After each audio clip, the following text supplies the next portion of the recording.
Hi everyone, exam medicine channel में आप सभी का स्वागत है।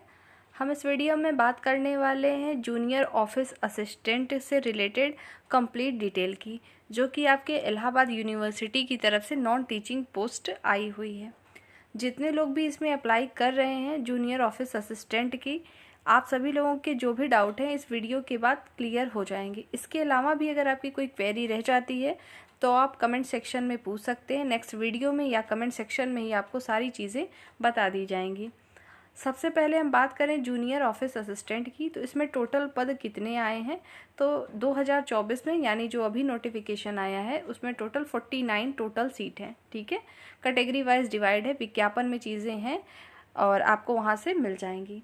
और अगर आप जो भी चीज़ें डिटेल जानना चाहते हैं तो जहाँ से पहले बात तो वैकेंसी आती है उसकी एक ऑफिशियल साइट होती है, मतलब इलाहाबाद यूनिवर्सिटी की जो ऑफिशियल साइट है वहाँ पे आपको चीज़ें मिलेंगी।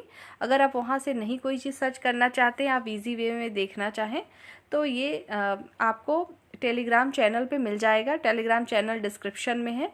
वैसे एग्ज़ाम मेडिसिन हब के नाम से आपको टेलीग्राम सर्च करेंगे तो मिल जाएगा। दूसरी बात ये है कि www.exammedicine.com ये हमारी ऑफिशियल वेबसाइट है। आपको यहाँ पे किसी भी तरीके की वैकेंसीज आती है, कुछ भी आता है तो यहाँ पर आपको सभी चीज़ें उपलब्ध हो जाती है। तो यहाँ पर आप विज़िट करेंगे तो भी आपको चीज़ें मिल जाएंगी। ये तो रही आपकी जानकारी कि आपको कौन सी चीज़ें कहाँ मिलेंगी। अब हम अपने पॉइंट पर आते हैं। हम इसमें सभी बातें करेंगे कि आपके जो स्किल टेस्ट होंगे, जिसे आप टाइपिंग टेस्ट भी कह सकते हैं, वो किस प्रकार का होता है, कितने टाइम का होता है, और जूनियर ऑफिस असिस्टेंट में एलिजिबिलिटी क्या होनी चाहिए, इस पर भी बात करेंगे। एग्ज़ाम पैटर्न क्या हो सकता है अभी न्यू वाला, उसमें क्या हो सकता है, उस सभी पर हम बात करेंगे। आप सभी लोगों ने इसको पूछा भी है, तो जितने लोग के डाउट थे वो तो उनके क्लियर होंगे ही, साथ ही अगर कोई नए कैंडिडेट जुड़ रहे हैं तो उनकी भी समस्याएं दूर हो जाएंगी। आइए हम एक एक करके चीज़ों को देखते हैं। सबसे पहले हम उस विज्ञापन की तरफ चलेंगे जहां पर जूनियर ऑफिस असिस्टेंट के लिए डिटेल्स में चीज़ें दी गई हैं कि कौन कैंडिडेट इसको अप्लाई कर सकते हैं, क्या एक्सपीरियंस मस्ट है, एज कितनी चाहिए, और आपके टाइपिंग टेस्ट क्या होते हैं, इंग्लिश में आपको आना चाहिए कि हिंदी में, ये सभी चीज़ों को हम देखेंगे। वो वहाँ से आपको चीज़ें पता चलेंगी। आप स्क्रीन पे देख पा रहे होंगे, ये है आपके जूनियर ऑफिस असिस्टेंट की। ये विज्ञापन से ही हमने जो नोटिफिकेशन आया उससे स्क्रीनशॉट लिया है, सिर्फ इतना ही जितना मुझे बताना था आपको जूनियर ऑफिस असिस्टेंट का। जूनियर ऑफिस असिस्टेंट के अलावा अगर आपको पर्टिकुलर किसी एक पोस्ट के लिए वीडियो चाहिए तो भी आप बता सकते हैं, तो आपको उसको बता दिया जाएगा। देखते हैं यहाँ पर।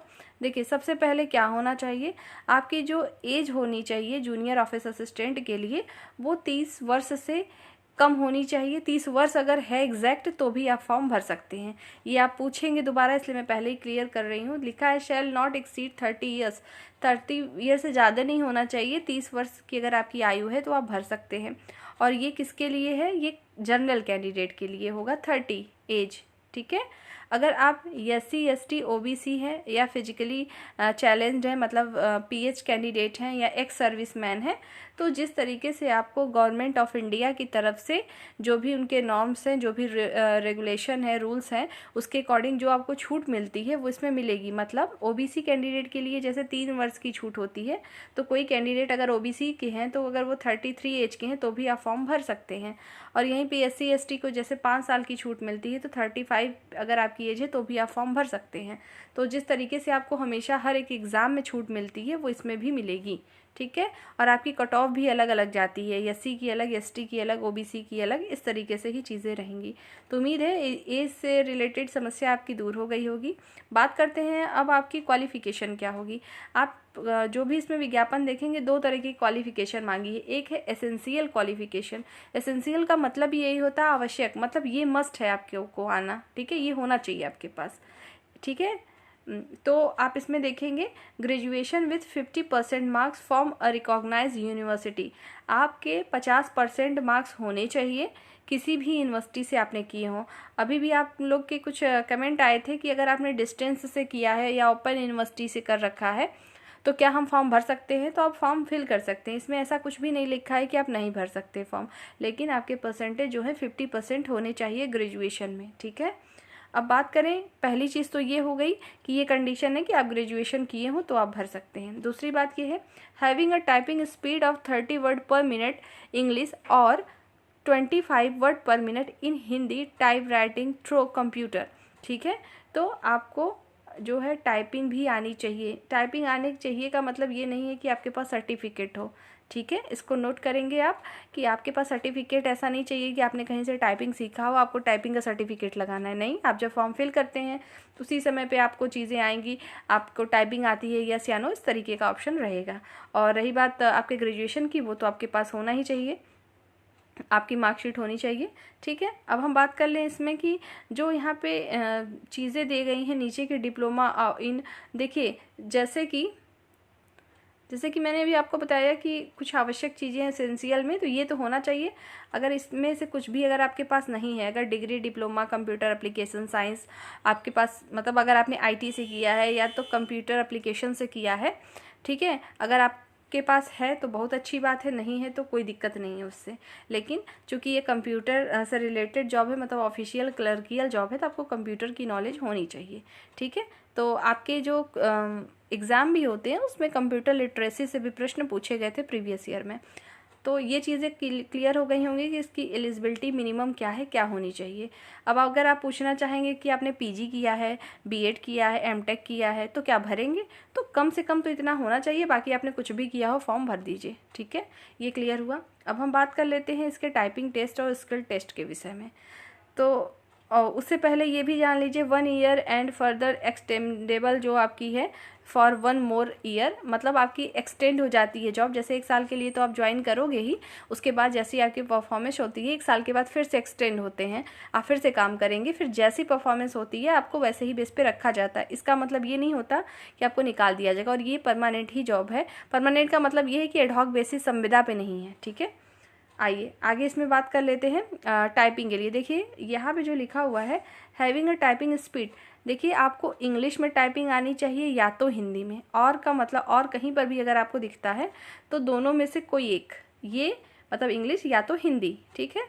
अगर यहीं पे एंड लिखा होता इंग्लिश एंड, जैसे यहाँ पे अगर ये लिख दिया जाए कि 30 वर्ड पर minute in English and 25 word पर मिनट इन हिंदी टाइपिंग, तो आपको दोनों आना चाहिए। यहाँ पे और है, इसका मतलब है या तो इंग्लिश या तो हिंदी, ठीक है।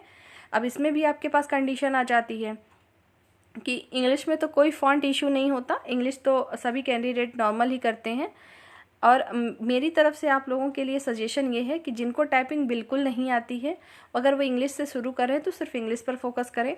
और ऐसे अभ्यर्थी जिनकी हिंदी में नहीं, सॉरी इंग्लिश में नहीं, हिंदी में बहुत अच्छी स्पीड है, तो बहुत अच्छी बात है, आप हिंदी को ही प्रीफर करिए। दोनों में से कोई एक ही आपको करना है। अगर आप इंग्लिश सेलेक्ट करते हैं, चूज़ करते हैं, तो आपको 30 वर्ड पर मिनट की टाइपिंग स्पीड होनी चाहिए। हिंदी में करेंगे तो 25 वर्ड पर मिनट। अब हिंदी में कंडीशन ये आएगी, अब आप ये पूछेंगे कि हिंदी में फ़ॉन्ट क्या होगी, ठीक है। फ़ॉन्ट के बारे में बात करें तो 2 होती है आपकी, क्या होती है, कुर्ती देव होती है, और एक क्या होती है, मंगल इनस्क्रिप्ट होती है, जिसको मंगल फॉन्ट कहते हैं। तो आपको ऑप्शन वहाँ दिया जाएगा कुर्ती देव में करना है या मंगल फॉन्ट में, क्योंकि इसमें कहीं पर भी मेंशन नहीं है। तो आपके एग्जामिनेशन हॉल में पिछली बार पूछा गया था, तो इस बार भी संभावना है कि पूछा जाएगा। इन केस अगर कोई नोटिस आ जाती है पहले ही टाइपिंग को लेकर कि फ़ॉन्ट से रिलेटेड, तो आपको बता दिया जाएगा। नहीं तो अगर आप कुर्ती देव पे करते हैं तो करते रहिए, मंगल फॉन्ट आती है तो उस पर करते रहिए, कोई फ़र्क नहीं पड़ता। लेकिन आपको वहाँ पर टाइपिंग किसी एक में करनी है, जो आप चाहते हैं उस पर कर लीजिए। स्पीड जैसे यहाँ 35 पर मिनट है, सॉरी 30 वर्ड पर मिनट, और ये 25 वर्ड पर मिनट है। तो देखिए यहाँ पर ऐसा कुछ भी नहीं लिखा है कि ये क्वालिफाइंग नेचर है, ठीक है। टाइपिंग देखिए 2 तरीके के होते हैं, इसको समझ लेंगे आप सभी लोग। टाइपिंग जैसे आप कहीं पर भी देते हैं, जैसे अगर हम यूपी SSSC की बात करें, यूपी SSSC में जो आपकी टाइपिंग कराई जाती है उसमें क्या होती है, वो आपकी क्वालिफाइंग नेचर होती है। 5-5 मिनट की आपको टाइपिंग मिलती है, तो जितना आपको दिया गया, जितने वर्ड पर मिनट मांगा गया है, अगर 10 मिनट की टाइपिंग है या 5 मिनट की टाइपिंग है, तो उतने देर में आपको, अगर 30 वर्ड पर मिनट स्पीड मांगी है इंग्लिश की, तो 5 मिनट के अंदर जो पैसेज दिए गए हैं वो आपके कंप्लीट होने चाहिए। पर स्पीड आपकी कितनी होनी चाहिए, 30 वर्ड पर मिनट। अगर 29.9 भी रह गया तो आप डिसक्वालीफाई हो जाते हो, ठीक है, अदर एग्ज़ाम में। तो इसमें देखिए ऐसा कहीं नहीं लिखा है कि ये आपका क्वालिफाइंग नेचर है। पिछली बार जो भी आपके टाइपिंग स्किल टेस्ट हुए थे वो 100 नंबर के हुए थे, ठीक है। तो आपको इसमें से नंबर मिलेगा, तो आप इसके लिए अगर अलग से नोटिस जारी होती है टाइपिंग की, अगर रूल्स चेंज नहीं होते हैं, तो आप ये मानिए कि आपके नंबर मिलते हैं इसमें, तो क्वालिफाइंग नेचर नहीं होता। मान लीजिए अगर आपने इंग्लिश टाइपिंग की 30 वर्ड पर मिनट, लेकिन आप एग्जामिनेशन हॉल में गए और आपकी स्पीड कम रह गई, 29 पे ही आप टाइप किए, तो जितना भी आपने मैटर टाइप किया होगा, जितनी अच्छी एक्यूरेसी होगी, उसके अकॉर्डिंग आपको नंबर मिलेंगे। अगर आपने 30 यहाँ मांगा गया है और यहाँ 25 है, तो आप कोशिश करिए कि इंग्लिश में आप 35 अपनी प्रैक्टिस बना लीजिए और हिंदी में कम से कम 30 वर्ड पर मिनट की प्रैक्टिस रखिए, तब जाके वहाँ पे आप कर पाएंगे। तो ये चीज़ आपको समझ में आ गई होगी कि आपको इंग्लिश में करना है कि हिंदी में करना है। हिंदी के फॉन्ट को भी मैंने बता दिया कि दोनों में से कोई भी करिए, उससे कोई फ़र्क नहीं पड़ेगा, वहाँ आपको ऑप्शन मिलेगा। दूसरी बात ये है कि आपको 30 मिनट, पिछली बार तो 30 मिनट की आपको टाइपिंग मिली थी, और आपको जो टाइप करते हो फिर उसको प्रिंट करना होता है, वहाँ पर ही सिस्टम होंगे, प्रिंट करके आपको सबमिट करना होता है। ठीक है, तो ये सब चीज़ें जब जैसे ही आएंगी आगे चीज़ें, मैं आपको इस सबको क्लियर करती रहूँगी, आपको बीच बीच में वीडियो मिलती रहेगी। अभी तो मैं आपको इसलिए बता रही हूँ कि आप लोग क्लियर रहिए इस चीज़ से कि आपको करना क्या है। ठीक है, तो जो भी कैंडिडेट इसमें अप्लाई कर रहे हैं वो अपनी टाइपिंग को भी बराबर ध्यान देते चलें। ठीक है, तो ये टाइपिंग की बात रही। और रही बात, इसमें कुछ चीज़ें और बता दूं कि ये कहाँ पर होता है, मतलब ऑफलाइन मिलेगा, मैनुअल मिलेगा या कंप्यूटर पे होगा। तो ऑन स्क्रीन आपकी टाइपिंग होती है, जिस तरीके से हर एक एग्ज़ाम में होता आ रहा है। स्क्रीन पे आपको मैटर लिखा होगा, आपको देख के करना होगा। वर्ड हाईलाइट नहीं होते हैं इसके अंदर, और आपके जो है बैक स्पेस यूज़ आप कभी भी कहीं पर भी कर सकते हैं। ये सब चीज़ें हैं कॉमन जो मैंने इसमें बता दी है। मैं फिर से बता रही हूँ कि आपको टाइपिंग टेस्ट या स्किल टेस्ट से रिलेटेड चीज़ें मैं और भी आगे आपको बताती रहूँगी। तो ये कॉमन चीज़ें थी जो आपको जान लेनी चाहिए इस वैकेंसी के थ्रू, जो कि जूनियर ऑफिस असिस्टेंट के लिए स्पेशली मैं बता रही हूँ। अब बात कर लेते हैं इसके क्या इसमें इंटरव्यू होगा, तो नहीं, इसमें कोई भी इंटरव्यू कंडक्ट नहीं होगा, स्किल टेस्ट है। अब बारी आती है कि क्या रिटन टेस्ट होगा, क्योंकि ऐसा नोटिफिकेशन में तो लिखा नहीं है, इस बार वाले में नहीं लिखा है, बाकी पिछली बार तो हुआ था रिटन टेस्ट। तो इसके लिए आप तैयार रहें कि आपका रिटन टेस्ट भी हो सकता है। तो रिटन टेस्ट होगा, तो इसके लिए बहुत ज़्यादा टेंशन नहीं लेनी है कि रिटन टेस्ट होगा कैसे होगा। तो जो लोग MTS में नहीं अप्लाई किए, MTS को छोड़ के बाकी जितने भी कैंडिडेट हैं जिनकी स्किल टेस्ट होनी है कंप्यूटर पे, वो अपनी कंप्यूटर पे पकड़ मजबूत करें, टाइपिंग स्पीड पे थोड़ा सा ध्यान देते रहें। और रही बात थ्योरेटिकल पोर्शन की, अगर रिटन टेस्ट हो जाता है तो क्या आएगा, क्या क्राइटेरिया होगा, उसको भी मैं अभी आपको बता देती हूँ।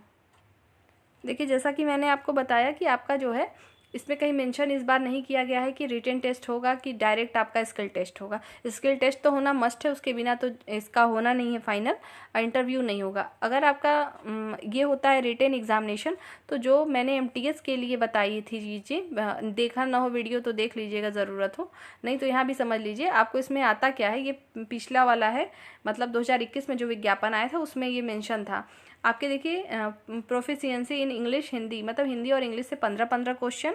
ठीक है, और रेलेवेंट सब्जेक्ट, तो सभी अभ्यर्थी परेशान थे पिछली बार कि रेलेवेंट सब्जेक्ट से क्या प्रश्न आएंगे, पर आया कुछ नहीं था मतलब। और यहाँ पर जैसे 40 प्रश्न आपके यूनिवर्सिटी से रिलेटेड थे, जैसे कि यूनिवर्सिटी एक्ट होता है, यूनिवर्सिटी एक्ट 2005, और स्टेट्यूट्स पूछा गया था, ऑर्डिनेंस क्या होता है, ऑफिस जो प्रोसीजर्स होते हैं उसके लिए क्वेश्चन आ रहे थे, ड्राफ्टिंग, नोटिंग, मतलब ये ड्राफ्ट बनाना, नोटिंग करना, ये सब क्या होता है, क्लर्कियल वर्क होते हैं जिसके अंतर्गत आते हैं। तो 40 क्वेश्चन वहाँ से। तो अगर आप थ्योरी वाला क्वेश्चन पढ़ना चाहते हैं तो आप लोग जो नॉर्मल कॉम्पिटिटिव एग्जाम की तैयारी करते हैं, GK GS करंट अफेयर जो पढ़ते हैं, वही आपका सफिशिएंट है। बाकी आपको चैनल के माध्यम से वीडियो मैं देती रहूँगी, उसको रिवीजन के तौर पे देखते चलिएगा। इससे ज़्यादा आपको रिटन में कुछ नहीं करना है। और जैसे ही इसके लिए नोटिस आएगी, हर एक एग्ज़ाम के लिए, मतलब जितने इसमें पोस्ट होते हैं सबके लिए नोटिस अलग से आती रहती है, तो उस चीज़ को भी मैं आपको बताती चलूँगी। देखिए यहाँ पे लिखा था ना, MCQ group B and group C post के लिए ये पूरा था। ठीक है, ये जो है 2021 का है ये, लेकिन इस बार भी अगर रिटन टेस्ट होता है तो आपको 100 क्वेश्चन आएंगे। एक क्वेश्चन 2 नंबर के थे पिछली बार, हो सकता है इस बार भी ऐसा हो, क्योंकि MTS में भी यही है। और आपको पढ़ना क्या है, GA पढ़ना है। GA में आपका क्या आएगा, GK plus current affair. GK में सब्जेक्ट क्या होते हैं, वही आपके पॉलिटी, हिस्ट्री, इकोनॉमी होती है, आपकी ज्योग्राफी हो जाएगी, इंडियन इकोनॉमी, इंडियन पॉलिटी, इस मतलब इंडियन ज्योग्राफी, इस पर ज़्यादा फोकस करेंगे, वर्ल्ड लेवल का नहीं पूछता बहुत ज़्यादा। और पेपर बहुत ज़्यादा टफ नहीं आता, नेगेटिव मार्किंग होती है इसमें। ठीक है, तो ये सारी चीज़ें रहीं, तो आपको किस पे फोकस करना है मैंने बता दिया है, तो उसको ध्यान में रखेंगे। उम्मीद है आपको सभी चीज़ें समझ में आई होंगी। जो भी जूनियर ऑफिस असिस्टेंट को लेकर डाउट होगा वो क्लियर हो चुका होगा। आपको वीडियो लगभग रेगुलर बेसिस पे ही प्रोवाइड होते रहेंगे। जो भी आपकी क्वेरी आती है, अगर मुझे लगता है कि ज़्यादा है आपकी क्वेरी उस पर, तो मैं आपको एक वीडियो ही प्रोवाइड कर देती हूँ ताकि आपको चीज़ें क्लियर हों। और अभी ज़रूरत पड़ने पे लाइव भी हम सब लोग जुड़ेंगे ताकि आपके जो भी डाउट हो वो सारी चीज़ें क्लियर होती चलें। आपकी कोई क्वेरी है इसके एग्ज़ाम की अलावा भी किसी अदर एग्ज़ाम की, तो आप पूछ सकते हैं, आपको बता दिया जाएगा। नेक्स्ट वीडियो में हम जल्द फिर मिलेंगे। जय हिंद।